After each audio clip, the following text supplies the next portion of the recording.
Hey team, welcome back to the Music Majors Club Unpacked. My name is Jesse, and today we're going to be talking about the Music Majors Club channel.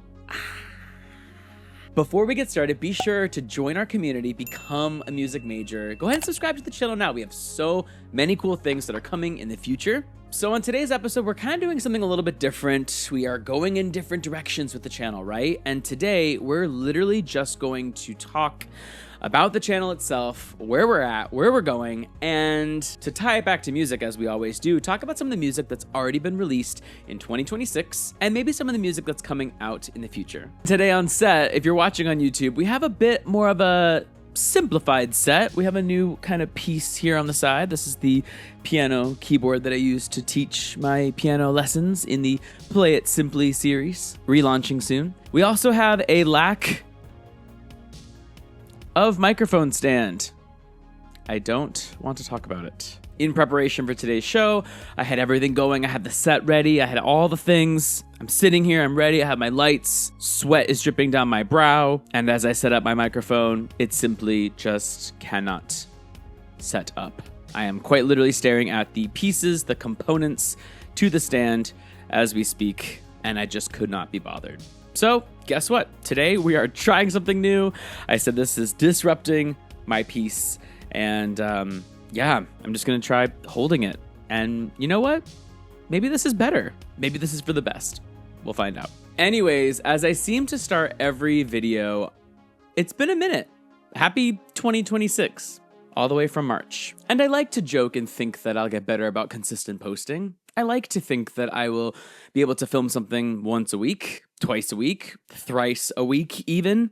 But you know what? That doesn't always happen. And I think I just have to be okay with that. Because guess what, team? We just hit 2,000 subscribers on YouTube. I cannot even believe that that's something that I'm saying. After having an account for almost, I'm going to say, I think it's like 15, 20 years.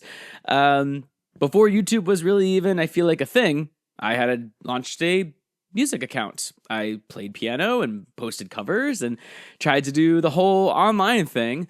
And now, 20 years later, here we are, and I can't believe how much this channel has grown and changed and evolved. There's been ups, there's been downs, there's been successes, there's been learns.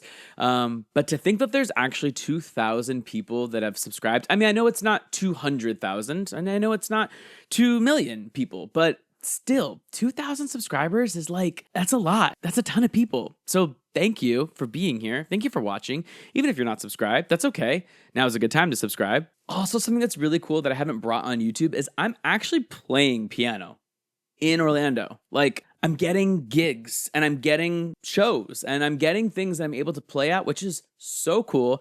I have no idea if this is the place to advertise that. But if you are in need of a pianist, let me know. I play all types of genres. I'm a classically trained pianist, and I kind of give that twist onto modern music, pop, rock, R&B, even with rap. I do all types of covers of stuff. And I've met some incredible people so far. I've just played background music, dinner parties, hotel lobbies, that kind of thing. And that has been truly the best experience because I'm able to actually meet people who appreciate piano. And if I can just continue doing that forever, I will be so happy. So that being said, book me. I guess I'll put my email in the description. I don't even know if I have that kind of legitness. But yeah, playing live music in 2026. Who would have thought? But I'm so excited to see where the future of this channel goes. I feel like I've really picked up a cool momentum. There's so much dialogue that's happening in a lot of the comments that you go back through in my channel, and you can see some of the discourse that people have. Most of it's through the reaction videos, and most of it's based on things that maybe I did not hear or miss, or things like that happen when you're listening to a song for the first time. I feel a really cool growth in where I'm at right now. I feel like the channel is in a really cool spot, and I'm ready to kind of pivot and do things a little bit differently, lean more into some of the actual musicality of what I can do, which is piano. I feel very Charlie Puth here with all my keyboards. Lean into that a little bit more and lean into my music education, my music teaching, my passion for piano and music theory. A lot of that was kind of the goal anyways when I launched the Music Majors Club, was to try to educate on the things that happen in music and why you feel a certain way or why things happen in music. And I kind of took a turn through the music reaction space. I really saw, full transparency, a big success and relation, I feel, to HT Hayes. I'm going to shout him out right now. He's a huge music reactor. I think he's awesome. I love his personality. I love his intention when explaining music. I love his reactions. And I thought, you know what? I feel like I could do that. I don't know. I was really inspired by watching his videos and seeing his content. So that's kind of really what launched my whole progression into the music reaction space. So shout out to HT Hayes. Thank you for being my muse on YouTube. And yeah, I feel like I've seen a lot of really cool growth with that. I've connected with more fans of different types of music. I've connected with the super fans of Taylor Swift, and I've heard the discourse from Chapel Roan. And I feel like I've just really been able to kind of connect in a different way than just me playing piano and the audience thinking okay, well, anybody can do that and anybody does that, and there's tons of covers out there, if that makes sense. That's kind of the journey that I've been on with YouTube, I feel. So going forward, I'm really excited to lean more, like I said, into the piano scene itself.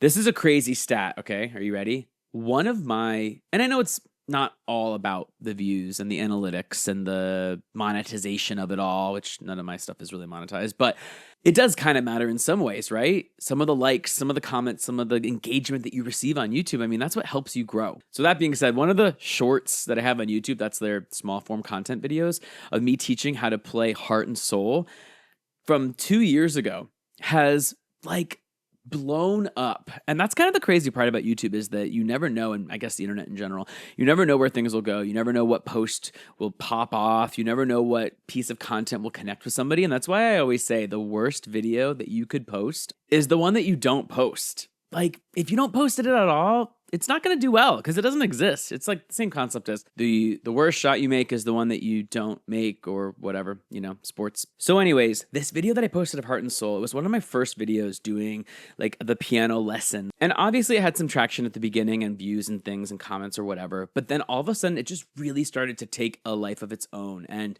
it got to a couple thousand views. It reached 50,000 views, which was insane for one short video, a 20-second clip, to do that well. And y'all, this is kind of helping me reset as I surpass the 2,000 subscribers and go, what am I going to do next? How am I going to continue to evolve? This one piano tutorial video is at 100,000 views. Okay, I know it's not all about the content, the analytics, it's not all about the blah, blah, blah, but that's crazy. And it's all about things that I'm passionate about, right? It's about music, it's about piano, it's about educating piano too, which I think is really special. And it just really has left an impact on me. So then I made a whole longer version of it. I have a whole 10-minute video of how to play the actual song. And it just has inspired me to kind of continue making those little piano tutorial videos. I have a few so far, but I'm really going to enter the scene with that more strategically, more intentionally, and I'm relaunching it as Play It Simply, the piano tutorial series where piano lessons are just easy. There are small bites that you could take and be able to then go and show off that you can play something on piano. That's kind of the goal with any of those videos in a way, but I'm just really going to focus on that. And I think with any type of successful creator or anybody that I follow, there's different avenues that they take. They kind of have, this is my view of social media. You always have your umbrella of content. You always have your theme, right? And mine is music. But then underneath that theme, you have, this is my social media lesson of the day that no one asked for. You have different pillars of what's successful. So for me, for music, I have my live reaction videos, right?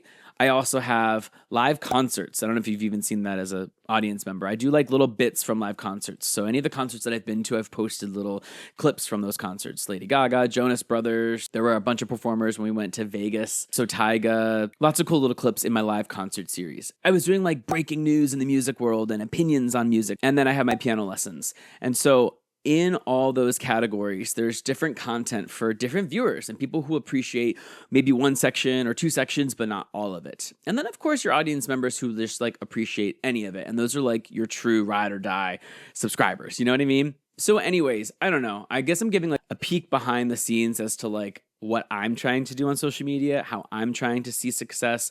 What does success mean for me? Is it really just the views, or is it the actual content itself that I'm creating? I don't know. I know nobody asked for this, but that's kind of like what's going on behind the scenes here at the Music Majors Club. So all that being said too, like if there's something specific that you want to hear me talk about or do or teach, I do read, of course, all the comments. I do like this is clearly a one person involved channel, right? I do it all. So the feedback is something that I'm here for. The feedback is something that I take, the suggestions, any of that stuff. So if you have something in mind, let me know.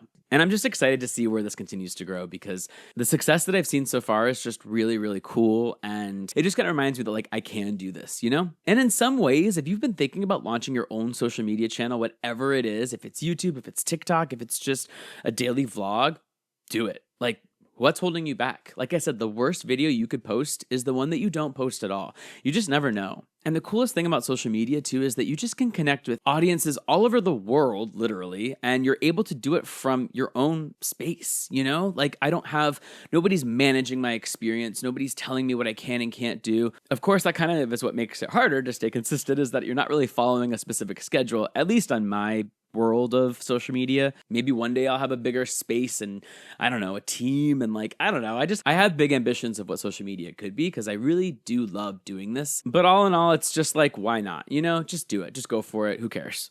That is an unexpected turn on how this video was going to start. So I wasn't really prepared to just dump all that on y'all, but you know what? Transparency is great. And I love to be able to just truly express where I'm at, where I'm going, what's happening on this channel. And I don't know, it's cool to also like look back at where you've been, like some of my older videos, some of my first things in the music reaction space, or just the Unpack series, or just the piano covers. It's cool to like look back and see your growth. So this is just one of those moments as far as like where we were at and where we're going. So happy 2,000 subscribers. Woo!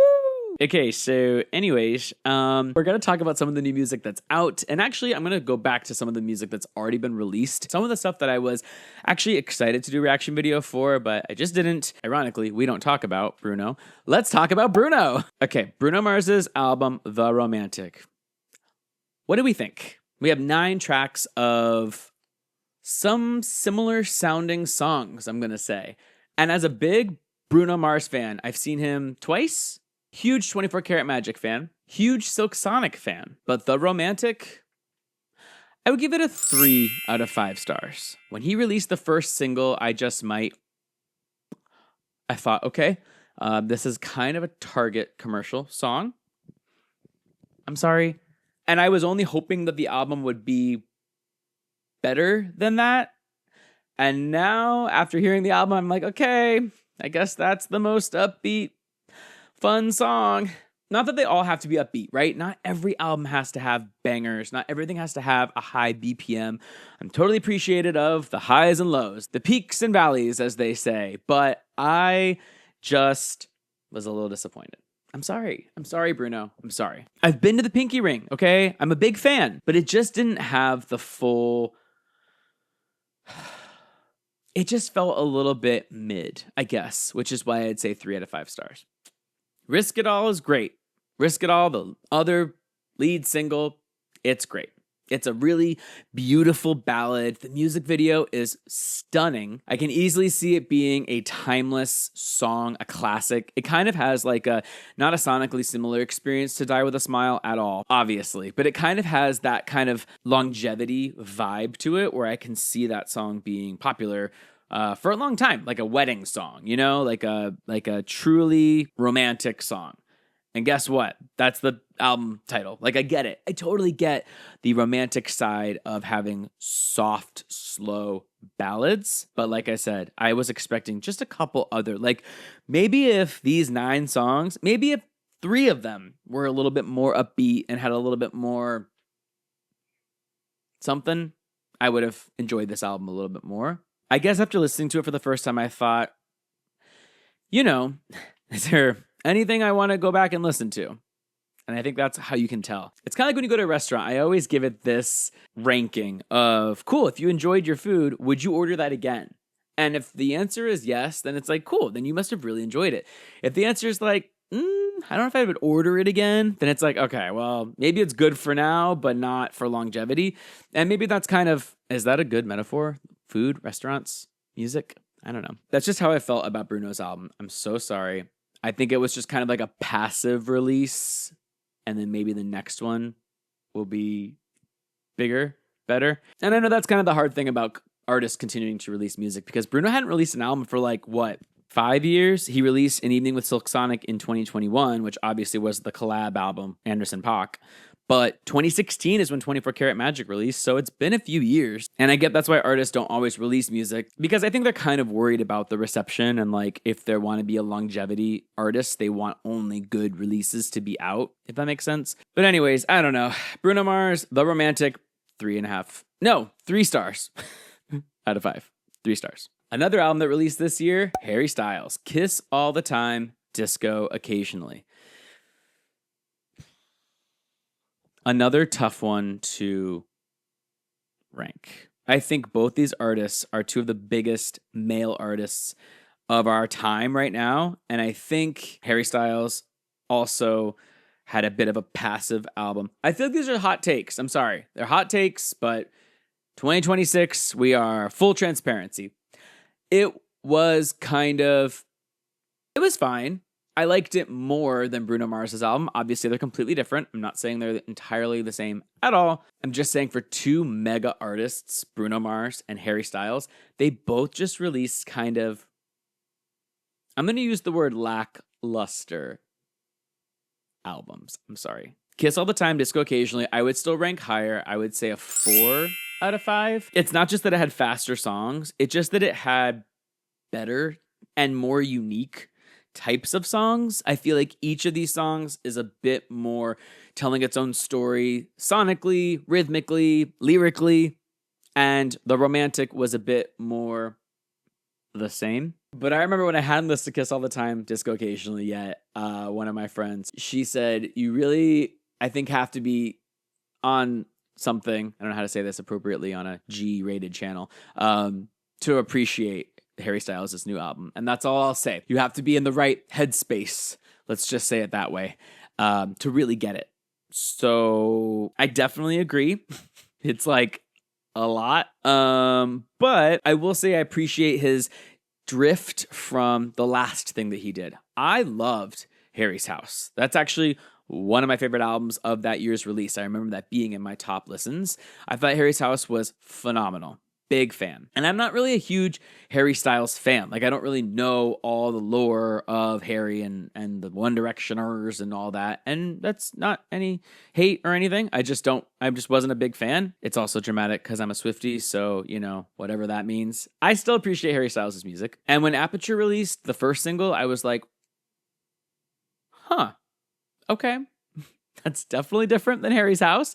So I do like the departure of a previous vibe and sound and any of that. But it was kind of different. I did love his appearance on Brittany Broski's Royal Court channel. As someone in Broski Nation, I am a big fan of Brittany Broski. I think she's hilarious. I find that some of the humor that she has, I've seen that I could try to bring into my own channel. Not that I'm that funny or goofy or silly, but like I just like how she's kind of... not even kind of. She's just totally insane. And I say that in the best way, I don't think I could be that wild, but I think she's so entertaining and great. And I just think it's like really cool how successful she's become, knowing that she was the kombucha girl, and now she's on red carpets doing interviews, meeting Harry Styles, doing when I saw that she got Harry Styles' interview for promo on his upcoming album that wasn't released yet. I thought, Brittany Broski, if you don't do anything else online or in person or whatever, like that is peak. That is like, that could be your magnum opus. Yeah, magnum opus. That's like, that is, how does it get better than that, I guess? I don't know. Maybe both those albums, if I give a little bit more time with to digest and listen and appreciate, maybe I'll kind of see more of their like where they were going better, but those are just like my first reactions. Yeah. Okay, as far as other releases this year, who listened to Nick Jonas's album, Sunday Best?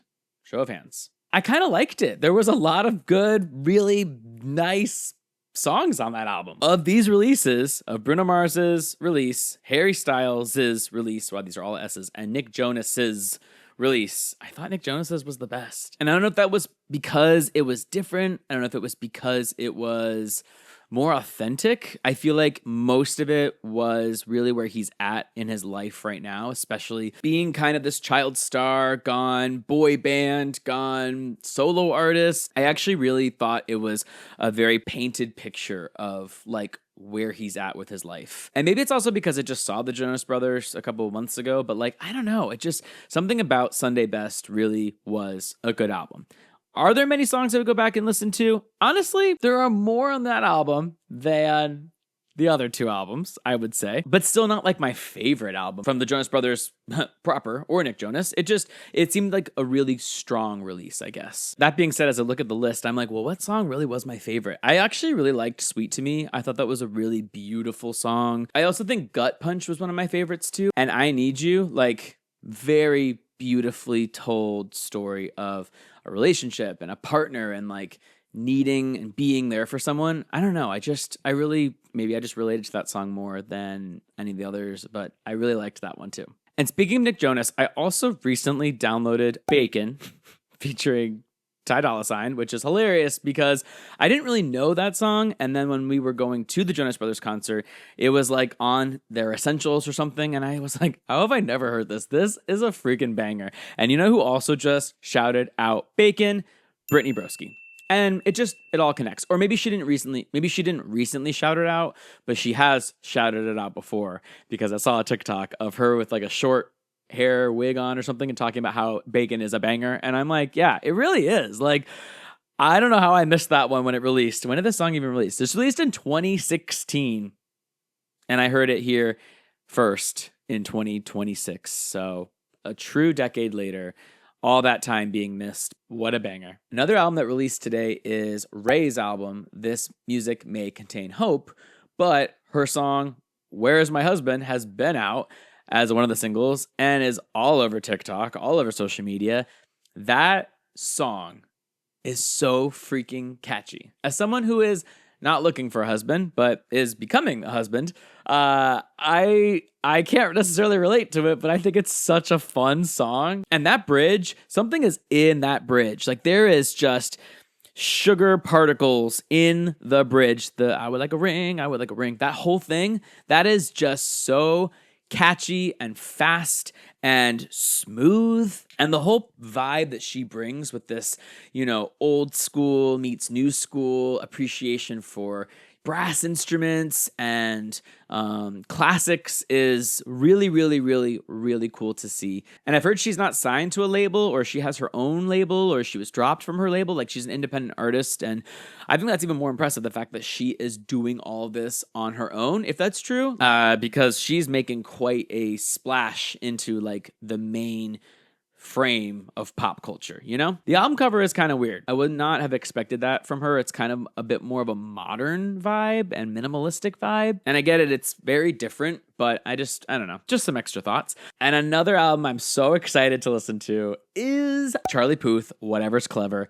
Listen, Charlie Puth should be a bigger artist, as famously said by Taylor Swift. And I agree, I agree. I think Charlie Puth is so talented. His music appreciation, his music knowledge, his ear. I mean, he has perfect pitch, which if you haven't heard of what perfect pitch is, I mean, it's the ability to just know a key and know in a note and be able to instantly identify it without even having access to a piano or having access to an instrument that plays that perfect sound. He's able to know it. And again, that's called perfect pitch. And I don't know. I mean, he had some of the biggest pop songs of the early 2020s.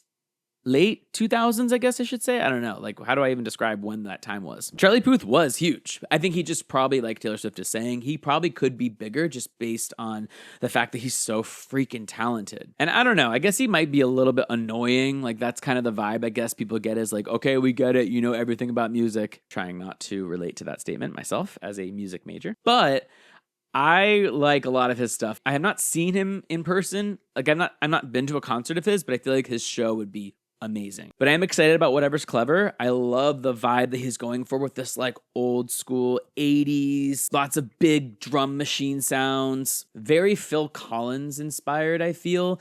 And he's got a lot of collabs now that the track list is fully out. He's got tons of collabs. 1, 2, 3, 4, 5, 6. He has 6 collabs. So this is like clearly his collab album, which is cool. It kind of maybe showcases some of the vibes that he's trying to go for from that, style of music, that genre. I love the song Changes. That's the first single of the album. And I really, really just loved that song from a relation standpoint, from a vibe standpoint. It's just really, really good song. And then Beat Yourself Up was also a really good single too. I really appreciated that one. I thought that was a nice message that not always you hear in music. And then of course he had Cry and he had Home. He's kind of been like teasing this album, releasing slowly releasing singles from this album for, it's been months that he's been releasing. Yeah, October 2025 is when he released the first single. So it's been a minute. But yeah, I'm really excited for the rest of that album to kind of check that out. I think that's going to be a strong release for this year. So yeah, Whatever's Clever. And I think that's even a funny name. It's like, I feel like he sat down and was like, I don't know I don't know what to call this album. I have no ideas. Just something that's fun, just something that's clever, like whatever's clever. Like that's how I see him going through that. I don't know, whatever. I also really enjoyed the single from Alex Warren, Fever Dream.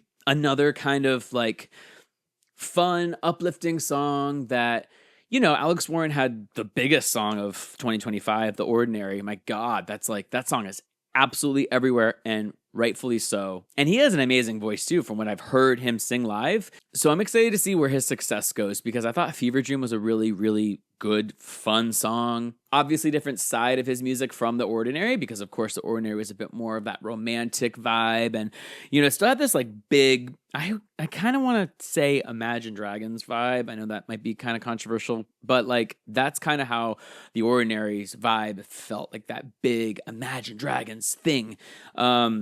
Big drums, big downbeats. Like that's kind of where his shtick was with that song, I feel. And then Fever Dream was kind of a cool, different direction, I think, for us to get to hear his music. And he's been around too. Like he has other albums. Yeah, he has another album, You'll Be All Right, Kid. I haven't really listened to that, to be honest. Oh, he has a feature with Jelly Roll on there too. Cool. And Rosé. Oh. Yeah, so he's got some stuff out there. He's got a bunch of singles and EPs too. So I don't know. I'm kind of excited to see where he goes. I think he has some potential because he has a truly talented singing voice. And I think that's not always the case in music these days, is to be able to sing. So the singers who can actually sing, it's like, you should be successful. You can sing. And this is a singing thing. Okay, so that's kind of my thoughts on current releases in 2026. Just some random albums for you, nothing organized about that at all. Those are just some of the recently downloaded albums that I have in my library and some thoughts on upcoming music that I can't wait to listen to today. So be sure to let me know what you're looking for next in the Music Majors Club channel. Get excited about more piano content coming, more reaction videos coming. Obviously, thank you so much for being here. I truly love doing this, so I can't wait to talk to you soon, and we'll see you next time. Bye.